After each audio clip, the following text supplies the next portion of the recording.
Not only is Doctor Strange Into the Multiverse of Madness going to have huge impact on Doctor Strange, Wanda, and Loki, as we recently found out, it's actually going to have repercussions on every aspect of the MCU going forward, and will be a huge part of the franchise going forward. So let's talk about cracking open the multiverse.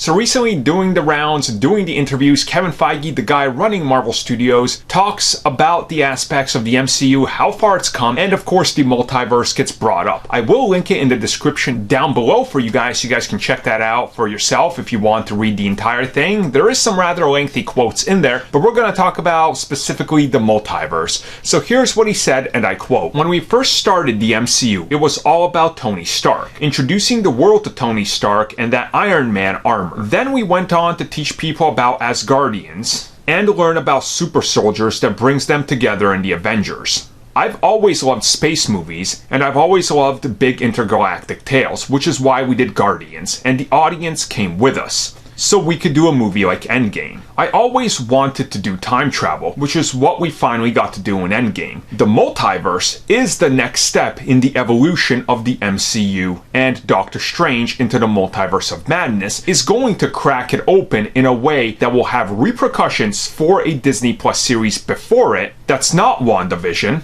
and for movies after it in a big, fun way." So that right there is the key to everything, right? That's the key, that the multiverse is going to be a major factor. Now, this isn't the first time Kevin Feige has talked about the multiverse in such a way. You know, he's talked about it and how important it is, how it's not a one and done thing, and how Doctor Strange really jumping into it is going to bring us to all sorts of different realities and worlds. Now remember, if you take a step back and you look at this, you're going to realize that they've also said that Spider-Man is a character that can jump through the multiverse. Again, we know Spider-Man's leaving the MCU, but that same version of Peter is going elsewhere. So again, we're going to get an expansion to a bigger, broader MCU than we ever thought before. And who knows how they might connect to other franchises or what their ultimate plan is. But as you can tell, the multiverse is something that I think is going to last for quite a while, because let's be real, once you crack that open, once it's out there, once they know they can do it, the possibilities are truly endless. And this also leads the MCU in an interesting direction where they can lead down to the potential of recasting and seeing how the audience feels. You know, Robert Downey Jr. doesn't want to come back as Iron Man. But as it turns out, in another multiverse, there's another actor who's playing Tony Stark, and that's their Iron Man. So this is a way to kind of expand upon the universe while also checking what the audiences are willing to buy and what they won't. So, all good things, right? Everything sounds pretty awesome, and